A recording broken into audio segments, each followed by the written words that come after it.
स्वागत है दोस्तों आपका मेरे YouTube चैनल पे। तो आज हम देखने वाले हैं expected MCQ for SSC JE and RRB JE के लिए। जो सीमेंट के रिलेटेड MCQ है हमारे आज। तो जो सीमेंट के ऊपर है इसकी मेरी जो वीडियोज़ हैं सीरीज़ में वीडियोज़ आएंगी। हर एक वीडियो में 15 MCQ मैं कवर करता चलूँगा। और जो ये 15 MCQ हैं बिल्कुल मैं शुरू से स्टार्ट करूँगा बेसिक लेवल से, और हर वीडियोज़ में ये हार्ड होते जाएंगे और लास्ट में हम लोग एक ऐसे अच्छे लेवल पे पहुंच जाएंगे कि हम लोग सारे क्वेश्चन जो सीमेंट के रिलेटेड हैं कवर कर लेंगे। इसके ऊपर मैं अप्रॉक्सीमेटली कोई 70 to 100 के बीच में MCQ कवर करूँगा इस पूरे मतलब सीरीज़ में सीमेंट के ऊपर। तो ये जो हमारे MCQ हैं आप किसी भी एग्ज़ाम के लिए रेफ़र कर सकते हैं। जैसे ज़रूरी नहीं है कि जो SSC जेई या RRB जेई के लिए ये सिविल इंजीनियरिंग के रिलेटेड कोई भी एग्ज़ाम होता है जिसमें सीमेंट के बारे में आपको पूछते हैं तो उसमें आप इनको रेफ़र कर सकते हैं। तो करते हैं आज की वीडियो को शुरू।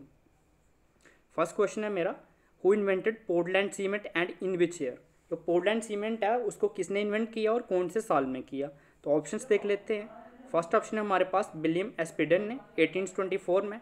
सेकंड ऑप्शन में भी सेम विलियम एस्पिडन ही है 1840 में। थर्ड ऑप्शन है योसेफ एस्पिडन 1840 में। और फोर्थ ऑप्शन में है योसेफ एस्पिडन ने 1824 में। तो जो हमारा मॉडर्न पोर्टलैंड सीमेंट है इसको इन्वेंट किया है विलियम एस्पिडन ने 1840 में। सेकंड ऑप्शन इसका करेक्ट हो जाएगा। इसके बारे में मैं आपको बता देता हूँ। बेसिकली जो जोसेफ एस्पिडन थे उन्होंने 1824 में पैटेंट रजिस्टर्ड कर दिया था पोर्टलैंड सीमेंट का। और उसके बाद में जो विलियम एस्पिडन थे वो इनके बेटे थे जोसेफ एस्पिडन के। तो उन्होंने जाके 1840 में जो मतलब उनको सक्सेस मिली किसमें, जो हमारा पोर्टलैंड सीमेंट है।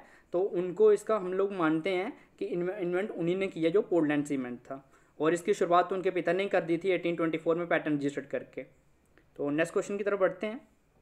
नेक्स्ट क्वेश्चन है, what is average particle size of cement. Cement का हमारा एवरेज पार्टिकल साइज कितना होता है। ऑप्शंस देख लेते हैं। फर्स्ट ऑप्शन है 15 माइक्रॉन्स। सेकंड ऑप्शन है हमारे पास 45 माइक्रॉन्स। थर्ड है 75 माइक्रॉन्स। और फोर्थ है 100 माइक्रॉन्स। तो जो हमारा पार्टिकल साइज होता है सीमेंट का अप्रॉक्सीमेटली 95% सीमेंट जो होता है उसका जो पार्टिकल साइज होता है लेस देन होता है 45 माइक्रॉन से। तो हम लोग इसको कंसिडर करते हैं 15 microns average particle size consider करते हैं। तो ऑप्शन 1 हमारा जो है करेक्ट आंसर हो जाएगा। तो नेक्स्ट क्वेश्चन की तरफ बढ़ते हैं। थर्ड क्वेश्चन है हमारे पास, which of the following imparts greenish grey colour to cement. जो हमारे पास जो कंपाउंड्स हैं या मिनरल्स हैं इनमें से कौन सा है जो सीमेंट को इम्पार्ट करता है ग्रीनिश ग्रे कलर देता है। तो हमारे पास फर्स्ट ऑप्शन है कैल्शियम सिलिकेट। सेकंड है कैल्शियम एल्यूमिनेट। थर्ड है कैल्शियम एल्यूमिनेट फेराइट। और फोर्थ है कैल्शियम कार्बोनेट। तो हमारे पास जो फर्स्ट 2 ऑप्शन हैं कैल्शियम सिलिकेट और कैल्शियम एल्यूमिनेट जो हैं ये तो प्योर वाइट मिनरल्स हैं। और थर्ड ऑप्शन देखते हैं कैल्शियम एल्यूमिनेट फेराइट जो है ये क्या करता है कि ब्राउन इन कलर होता है, लेकिन जो मैग्नीशियम की वजह से एब्जॉर्प्शन ऑफ लाइट होती है जो प्रेजेंट होता है मैग्नीशियम एज इम्प्योरिटी उसकी वजह से ये इंपॉर्ट करता है ग्रीनिश सीमेंट क्या करता है इंपॉर्ट करता है ग्रीनिश ग्रे कलर इंपॉर्ट करता है। तो ऑप्शन थर्ड जो हमारा करेक्ट हो जाएगा कैल्शियम एल्यूमिनेट फेराइट जो है ऑप्शन करेक्ट जो थर्ड है। तो नेक्स्ट क्वेश्चन की तरफ बढ़ते हैं। अगर excess of alkalies in cement results in, अगर हमारे पास जो एल्कलाइज होते हैं वो एक्सेस में हो सीमेंट में तो क्या होगा उसकी वजह से। ऑप्शंस देखते हैं। फर्स्ट ऑप्शन है dry cement paste. Second option है एफ्लोरेसेंस। थर्ड है लेस प्लास्टिसिटी। और फोर्थ है अनसाउंड सीमेंट। तो इसका ऑप्शन जो है करेक्ट है वो जो है एफ्लोरेसेंस होता है अगर एल्कलाइज जो एक्सेस में होते हैं। एफ्लोरेसेंस के बारे में मैं आपको बता देता हूँ। बेसिकली जब आपने कोई स्ट्रक्चर बना देखा होगा इसमें सीमेंट वगैरह लगा होता है तो मोटार लगाने के बाद में क्या होता है कि ऐसे आपने देखा होगा कि घरों में ज़्यादातर वाइट पाउडर की एक लेयर सी बन जाती है पूरी। तो वो जो वाइट पाउडर होता है वही एफ्लोरेसेंस होता है। तो नेक्स्ट क्वेश्चन की तरफ बढ़ते हैं। What function does iron oxide performs in cement. Iron oxide होता है वो कौन से फंक्शन परफॉर्म करता है सीमेंट में। Acts as flux, increase strength करता है, इंक्रीज सेटिंग टाइम, या मेक सीमेंट साउंड। तो आयरन फ्लक्स क्या करता है इंपार्ट्स करता है स्ट्रेंथ करता है कलर करता है और हार्डनेस करता है। तो इसमें इंक्रीज स्ट्रेंथ वर्ड बाकी का ऑप्शन तो नहीं है। इसमें स्ट्रेंथ तो दे रखा है इंक्रीज स्ट्रेंथ करता है तो ये कलर भी इंपार्ट करता है हार्डनेस भी इंपार्ट करता है। तो इसलिए हम फर्स्ट ऑप्शन की तरफ ऊपर जाएंगे एक्ट्स एज अ फ्लक्स। तो ये क्या करता है एक फ्लक्स की तरह एक्ट्स करता है। तो ऑप्शन 1 जो है इसका करेक्ट हो जाएगा क्योंकि एक्ट्स एज अ फ्लक्स तो उसमें सब आ जाएंगे, ये स्ट्रेंथ भी आ जाएगा कलर भी आ जाएगा हार्डनेस भी आ जाएगा। तो हमारा ऑप्शन 1 जो है वो करेक्ट हो जाएगा। तो नेक्स्ट क्वेश्चन की तरफ बढ़ते हैं। Flash set of ordinary Portland cement paste है। जो फ्लैश सेट होता है ऑर्डिनरी पोर्टलैंड सीमेंट का वो क्या होता है प्री मैच्योर हार्डनिंग होती है, सरफेस हार्डनिंग होती है, या hardening without development of heat of hydration होती है, या नन ऑफ द अबव इनमें से कोई भी नहीं होता। सबसे पहले मैं आपको बता देता हूँ कि फ्लैश सेट क्या होता है। जो हमारा ट्राई कैल्शियम एल्यूमिनेट होता है जिसको हम C3A बोलते हैं, जब वो क्या होता है वाटर के साथ रिएक्ट करता है ना तो तब क्या होता है, मतलब क्योंकि एक्शन होता है ये, तो इमीडिएट स्टिफनिंग ऑफ पेस्ट होता है। तो ये जो प्रोसेस होता है ना पूरा, इमीडिएट स्टिफनिंग ऑफ पेस्ट बनता है जो, तो इस पूरे प्रोसेस को हम लोग क्या बोलते हैं, फ्लैश सेट कहते हैं। और ये कौन सा होता है, प्री मैच्योर हार्डनिंग होता है ये। तो ऑप्शन 1 इसका जो है करेक्ट हो जाएगा। नेक्स्ट क्वेश्चन की तरफ बढ़ते हैं। What is the initial and final setting of cement. Setting time जो होता है हमें बताना है, इनिशियल और फाइनल सेटिंग टाइम कितना है सीमेंट का। तो ऑप्शंस देख लेते हैं। फर्स्ट ऑप्शन है हमारे पास 30 मिनट्स एंड 600 मिनट्स। इनिशियल मतलब इनिशियल सेटिंग टाइम का 30 मिनट्स और फाइनल सेटिंग टाइम के लिए 600 मिनट्स। आपको ऑप्शन को भी अच्छे से देखना है कि फर्स्ट किसके लिए पूछा और किसका लिखा हुआ है। इसमें तो मैंने चेंजेस नहीं करा है, कई बार एग्जाम को आपको देखने को मिल जाता है ऐसे कि 30 मिनट्स बाद में लिखा हो, 600 मिनट्स पहले लिख रखा हो, तो उस चीज़ का भी काफ़ी अच्छे से ध्यान रखना है आपको। सेकंड ऑप्शन है हमारे पास 20 मिनट्स और 300 मिनट्स। थर्ड ऑप्शन है 10 मिनट्स और 400 मिनट्स। और फोर्थ है नन ऑफ द अबव, इनमें से कोई भी नहीं।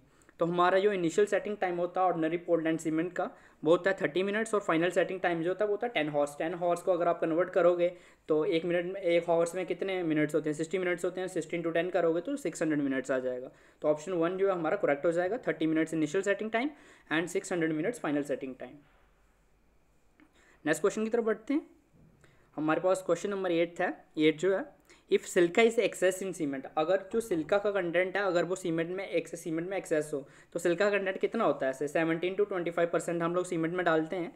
तो अगर ये एक्सेस में हो तो इससे क्या होगा, increase strength of cement, increase setting time of cement, या बोथ 1 and 2, कि दोनों को जो ऊपर है इनका स्ट्रेंथ भी इंक्रीज करेगा और सेटिंग टाइम को भी इंक्रीज करेगा, या नन ऑफ द अबव, इनमें से कोई भी नहीं।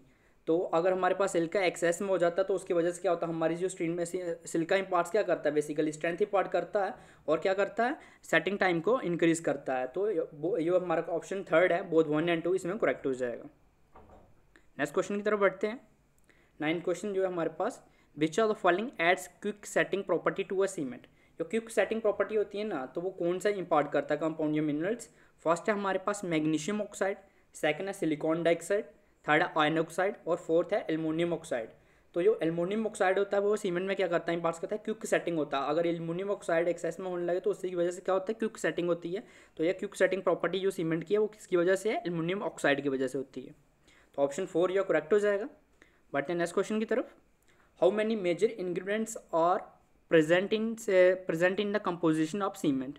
तो बेसिकली जो सीमेंट के कॉन्स्टिट्यूएंट्स होते हैं वो कितने होते हैं, मेजर और present in the composition of cements. तो फर्स्ट दे रखा है 8, सेकंड दे रखा है 5, थर्ड दे रखा है 10 और फोर्थ दे रखा है 6। तो हमारे पास जो सीमेंट है ना, सीमेंट को बनाने के लिए जो मेजर इंग्रेडिएंट्स होते हैं या हम लोग कॉन्स्टिट्यूएंट्स बोल रहे हैं तो वो 8 होते हैं। तो आप इनको नोट कर सकते हैं कौन कौन से होते हैं। मैं परसेंटेज के साथ दो जो मेजर है उनकी परसेंटेज भी आपको बता देता हूँ। लाइम होता है हमारे पास पहले 60 to 65% होता है, सबसे ज़्यादा इसी की मात्रा होती है। उसके बाद सिल्का होता है 17 to 25%। एल्यूमिना होता है 3 to 8%। मैग्नीश होता है 1 to 3%। उसके बाद जिप्सम होता है, आयरन ऑक्साइड होता है, सल्फर होता है हमारे इसमें, और एल्कलाइज होते हैं। मेन यही हमारे पास 8 इंग्रेडिएंट्स हैं, या कॉन्स्टिट्यूएंट्स बोल सकते हैं आप, जो सीमेंट में होते हैं। तो ऑप्शन जो है 8 मतलब आंसर आ जाएगा इसका। गलती से मैंने 8 लिख दिया, 1 लिखना चाहिए था, लेकिन आप समझ जाओगे कि 8 फर्स्ट ऑप्शन में है तो वही है। नेक्स्ट क्वेश्चन की तरफ बढ़ते हैं। And excess of magnesium oxide after 5% is harmful to cement.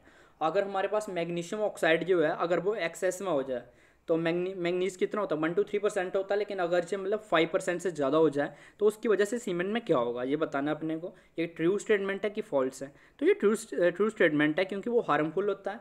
तो ऑप्शन 1 जो है करेक्ट हो जाएगा। अब मैं आपको बता देता हूँ कि अगर मैग्नीशियम ऑक्साइड जो है अगर वो 5% से ज़्यादा होगा तो उसकी वजह से क्या होगा। बेसिकली इसकी वजह से जो सीमेंट हमारे पास होगा ना, उस सीमेंट को जब भी हम किसी स्ट्रक्चर में अप्लाई करेंगे, जैसे आप घर बना रहे हो तो वहाँ पे जब आप इसको लगाओगे तो इसमें क्या होता है, क्रैक्स आते हैं मोटार और कंक्रीट में। जब वो हार्ड हो जाता है, हार्डनिंग हो जाती है, तो उसके बाद में क्या होता है, इसके बीच में ये आपको क्रैक्स देगा। तो इस चीज़ का आपको बेसिकली ध्यान रखना चाहिए। मतलब आप तो नहीं, जब मतलब सीमेंट कंस्ट्रक्ट होता है प्लांट्स पे तो उनको ध्यान रखते हैं पूरा कि इसकी परसेंटेज जो है वो 1 to 3% के बीच में ही रहे।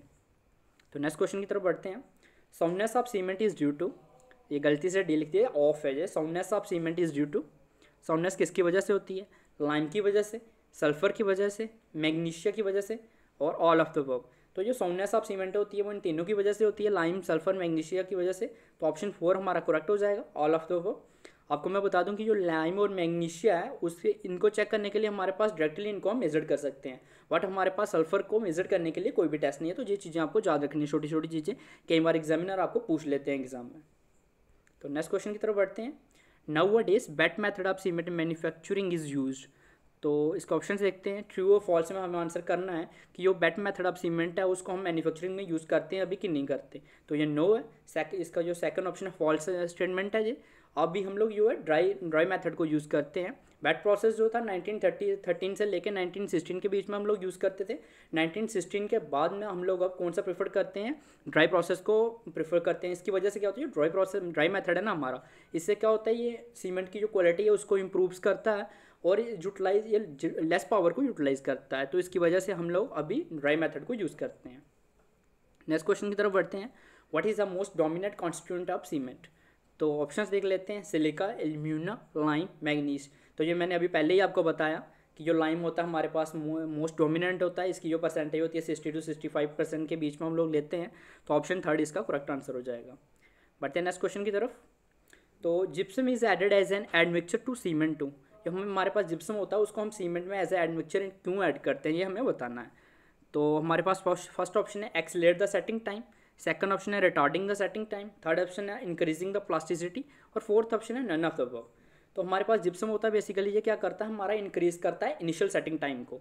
जो हमारा इनिशियल सेटिंग टाइम में 30 मिनट्स है ना, तो ये क्या करता है सीमेंट की क्विक हार्ड ना हो जाए। जैसे ही अगर मतलब सीमेंट के अगर अंदर हम जिप्सम नहीं डालेंगे तो इससे क्या होगा, जैसे ही हम लोग सीमेंट में वाटर ऐड करेंगे, पेस्ट बनाएंगे तो तुरंत हार्ड हो जाएगा। तो हमारे पास टाइम ही नहीं बचेगा इसको मतलब अप्लाई करने के लिए, जहाँ पे हम लोग अप्लाई करते हैं। इसलिए हम लोग जिप्सम डालते हैं कि उसका इनिशियल सेटिंग टाइम को इंक्रीज करने के लिए। तो इन ऑप्शन के अकॉर्डिंग देखें तो फर्स्ट ऑप्शन है एक्सेलरेट द सेटिंग टाइम, नहीं ये गलत है।